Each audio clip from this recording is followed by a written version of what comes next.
becoming paralyzed from the waist down is the end, haha. In line with her husband's cold words, my mother-in-law, Anne, also chimed in. To think you'd become disabled, it's a disgrace to the family.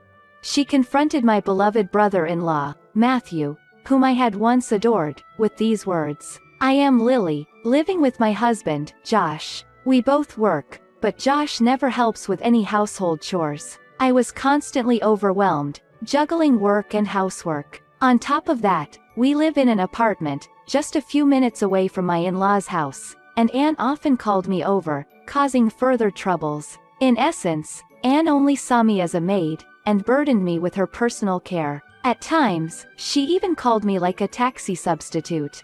I'm going shopping, give me a ride. She would say such things. Anne, who loved shopping, would go out here and there, buying things she liked. I couldn't help but wonder where the money was coming from. Since Anne didn't have a job, I assumed that my husband's brother, Matthew, who lived with us, was providing the money, but he never seemed to get involved. Anne always boasted about Matthew, saying, Matthew is such a kind and capable boy. I'm proud of him for graduating from a prestigious university and landing a job at a top-tier company. She would tell me such stories too. On the other hand, my husband, who is the second son, seemed to receive harsh treatment from Anne. No matter what Josh does, he's always mediocre. His school grades can't compare to Matthew's, and the company he works for is third-rate. On top of that, his wife is ugly and clueless. She always compared him to my Matthew. With my husband right there, hearing such things, he looked pained, and I felt anger towards Anne. It was true that my Matthew, unlike Anne, was gentle, had a good demeanor, and I couldn't help but wonder why Anne had such a mean personality. My husband was also working hard to earn Anne's approval, but her evaluation of him remained unchanged. Then an event occurred that completely transformed the situation between the two brothers. Matthew got into a car accident and became paralyzed from the waist down, leading to a life confined to a wheelchair. I thought Anne, who doted on my Matthew, would be shocked, but she surprised me with her cold attitude. Lily, you take care of Matthew. I'm old, so I can't do any caregiving. She burdened me with the care of my Matthew. While my Matthew wasn't completely bedridden, he couldn't move without a wheelchair, and it seemed challenging for him to handle the wheelchair alone. As I couldn't take care of my Matthew while working, I said to my husband, I can't do caregiving all by myself. In response, he coldly replied, I got it. We'll hire a helper, so stop complaining. He also adopted a cold attitude towards me. Furthermore, Anne even said, to think Matthew would become disabled, it's a disgrace to the family. She uttered such cruel words, and I was shocked by her sudden change in behavior. She used to boast about my Matthew all the time, but now she treated him as an annoyance. My husband joined in as well. No matter how prestigious the university you graduate from or how well you work for a top-tier company, if he become paralyzed from the waist down, it's all over. He said it as if mocking Matthew. From my husband's perspective, he might be happy to see my Matthew, who was always compared to him, fall from grace. However, Matthew didn't do anything wrong. He simply became paralyzed from the waist down due to an unforeseen accident. I felt as if my husband was rubbing his unpleasant side in my face, and it made me sad. I believed that Matthew was the one suffering the most, so I tried to take care of him in between work by visiting my in-laws' house. However, Anne didn't do anything herself and only made snide remarks. Lily, make sure you take care of Matthew properly. That's why you're a wife. She kept saying such sarcastic comments. I was getting angry at her words, but Matthew always expressed gratitude. Lily, I'm really grateful to you. Normally, it should be Mom and Josh taking care of me, not you. I'm sorry for causing trouble to someone like you. Although I was his sister-in-law, not a stranger, he didn't need to worry so much. But Anne's lack of empathy scared me. Lately, it seemed like she was taking care of my husband instead of Matthew. As expected, Josh is the most filial. A son who causes worry to his parents is the worst. I was amazed by her quick change of attitude. My husband, too, seemed happy to have gained Anne's approval. If I can't rely on others to take care of me, my life would be over. Health comes first in everything. He spoke as if he had won. As for me, even if I wasn't approved by Anne, I used to love my husband when he was working hard. But now, I feel empty. I disliked their words. But more than that, I have been accumulating dissatisfaction towards Anne and husband who do nothing to take care of my Matthew. While I'm at work, a caregiver takes care of my Matthew, but on my days off, I spend the whole day taking care of him at my in-laws' house. I used to visit my in-laws' house after work on weekdays to check on my Matthew, and Anne noticed me and said, "Lily, you must be going through a lot. Just think of it as fate and do your best." She said it as if it were someone else's problem, and I almost lost my temper. Upon hearing Anne's words, Matthew said, "I'm sorry for my mother's rude remarks. I don't know why she has such a terrible personality. It's embarrassing as her son." He apologized, but it seemed like Matthew was more hurt by Anne's words than I was. Since my Matthew's accident, I've been busy and haven't had much time to talk to my husband, but suddenly, he brought up the topic of a trip.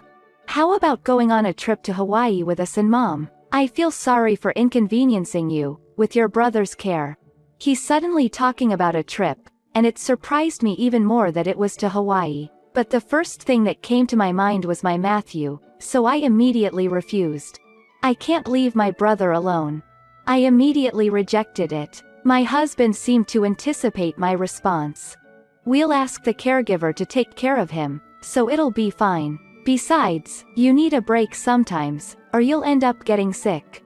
He spoke words of concern for me, considering the fatigue and stress I had accumulated from work and taking care of Matthew. I wanted a change of scenery. I was grateful for my husband's unusual consideration, but I still couldn't fully accept the idea of leaving Matthew behind. The next day, when I went to take care of Matthew, I gathered my courage and brought up the topic of the trip.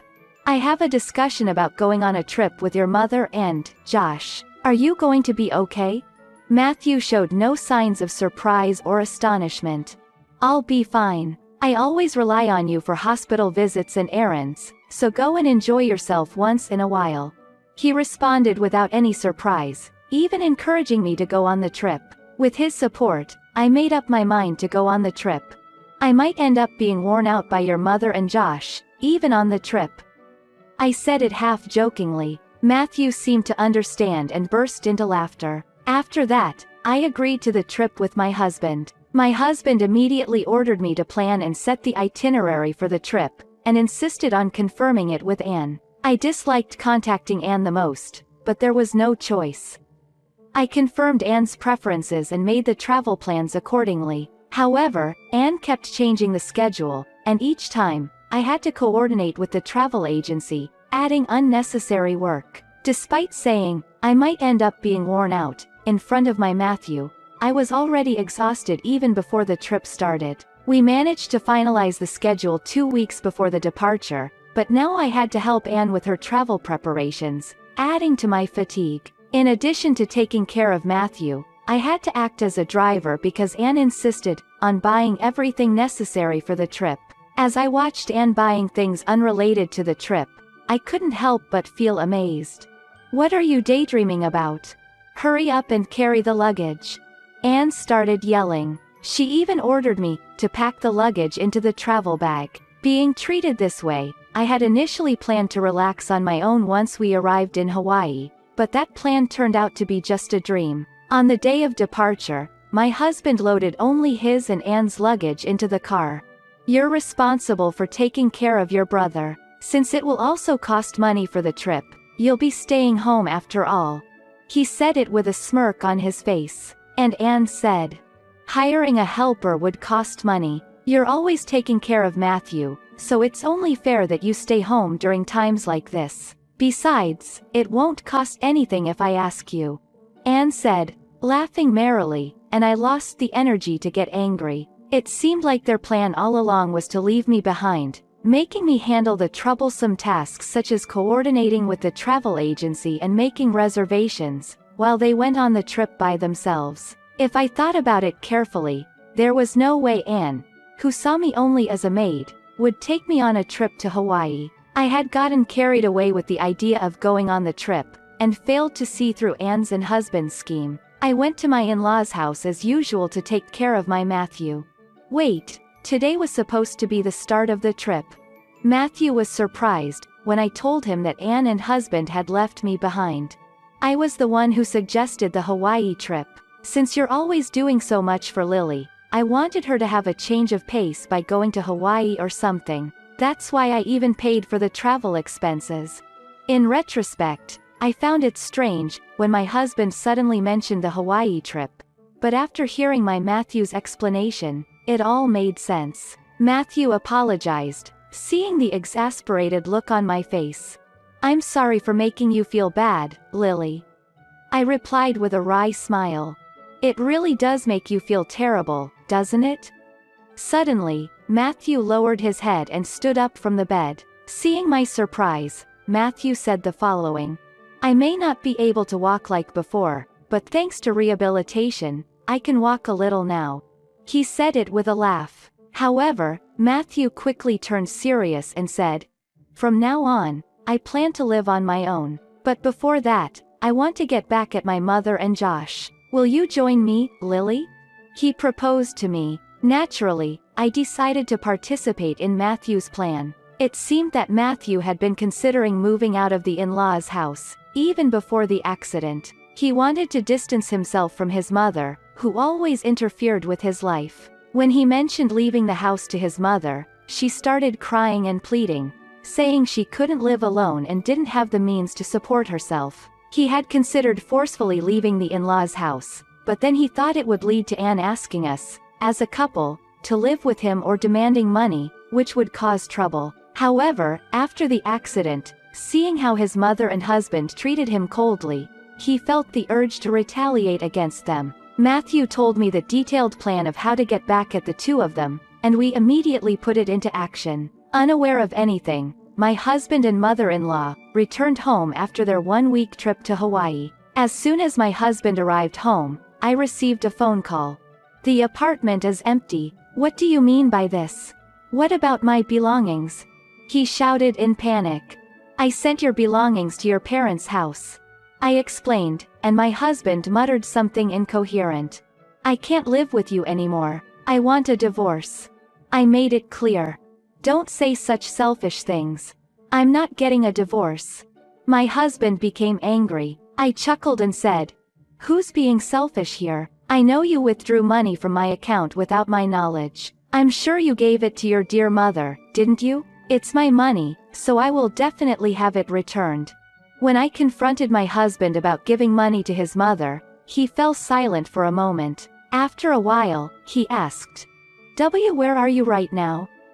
Have you already moved out?" He tried to change the subject, not wanting to return the money.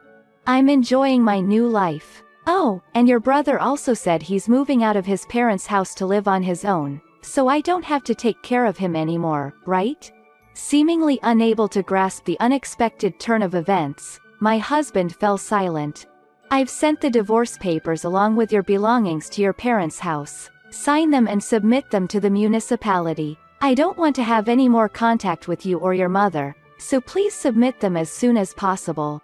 I conveyed only the necessary information and ended the call. A few days later, my husband called me. "I submitted the divorce papers today. Thanks to you and your annoying brother with a disability, I can finally breathe easily." He made a sarcastic remark, so I responded, "You seem unaware, but your mother has a huge debt. Your brother informed me about it. Well, good luck repaying it together. Enjoy."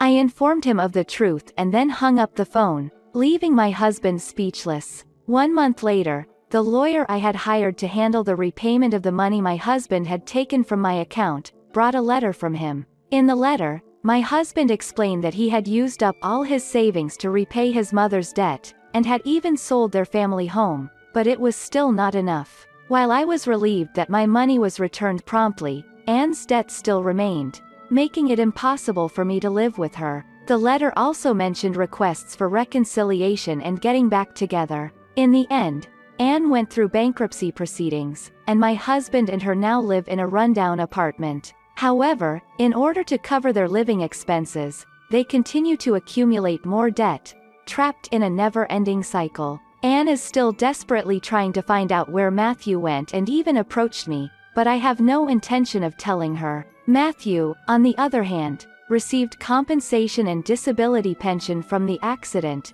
and rented a house in a distant place. He continues his rehabilitation while working remotely. As for myself, I started living alone, free from the interference of my husband and Anne, and I'm enjoying a peaceful life. The revenge plan Matthew and I devised against my husband and mother-in-law has worked out so well, and it brings me a sense of relief and satisfaction.